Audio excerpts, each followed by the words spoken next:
क्या सौरभ जोशी की वाइफ अवंतिका भट्ट नशे करती है? अबे ये तो बहुत नशे करती है यार सौरभ जोशी की वाइफ। ये तो नशेड़ी है। और क्या ये पहले किसी लड़के के साथ रिलेशनशिप में थी? अरे ये कौन है? Who is this guy भाई? No way। और क्या अवंतिका भट्ट अपनी स्कूल लाइफ में लोगों को बुली करती थी? देखो आज के टाइम में सोशल मीडिया क्रिएटर्स एंड उनकी फैमिली या वाइफ को हेट मिलना एक नॉर्मल बात हो गई है। और ये बात सिर्फ सौरभ जोशी की वाइफ के लिए नहीं बल्कि ट्रिगर इंसान की वाइफ रुचिका एंड हर्ष बेनीवाल के फ्रेंड मोहित चिकारा की वाइफ के साथ भी हो रही है। लेकिन ये ऑनलाइन बैठे लोग आखिर इनसे इतनी नफरत क्यों करते हैं और क्यों सौरभ जोशी की वाइफ अवंतिका भट्ट को अभी इंटरनेट पर इतना हेट एंड क्रिटिसिज्म मिल रहा है?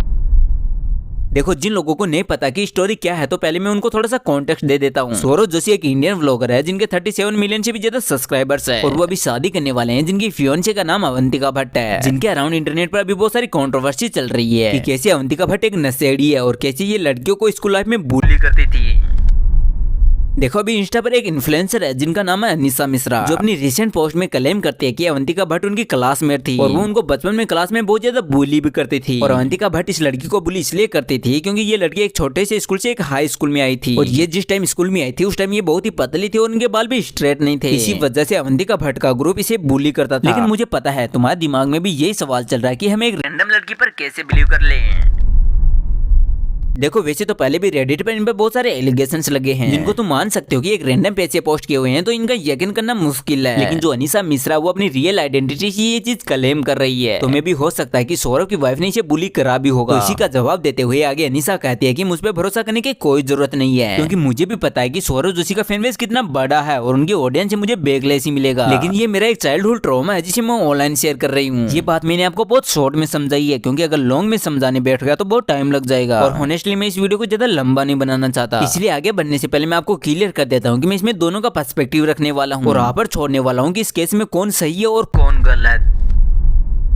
देखो अगर मैं अनीसा मिश्रा की बात करूं तो उनका सबके सामने पॉइंट रखना वैलिड भी है और उनके पास फ्रीडम ऑफ स्पीच भी है। वो ऑनलाइन आकर इसके बारे में बात कर रही है लेकिन उन्होंने कभी ये नहीं कहा कि तुम उससे जाकर हेट दो। और भैया सबके पास फ्रीडम ऑफ स्पीच होती है जिसे वो अपनी बात को सबके सामने रख सकते हैं और यही चीज अनीसा ने कर दी तो सौरभ के फैन से उनको हेट मिलने लगा। लेकिन क्यों? सौरभ के फैंस तब कहाँ चले गए थे जब उसने कॉन्शियस नाम के यूट्यूबर को एक लीगल नोटिस भेज दिया था। फ्रीडम ऑफ स्पीच कॉन्शियस के पास भी थी लेकिन उनको एक लीगल नोटिस थमा दिया गया। सौरभ जोशी ने मुझे लीगल नोटिस भेजा, उन्होंने मेरा नंबर लेकर जगह जगह बांट दिया, वीडियो डिलीट करने की धमकी दी। खैर इस पॉइंट को तो साइड में हटाओ लेकिन मुझे ये अनीसा भी कम नहीं लग रही क्योंकि ये भी लोगों के साथ एक माइंड गेम खेल रही है।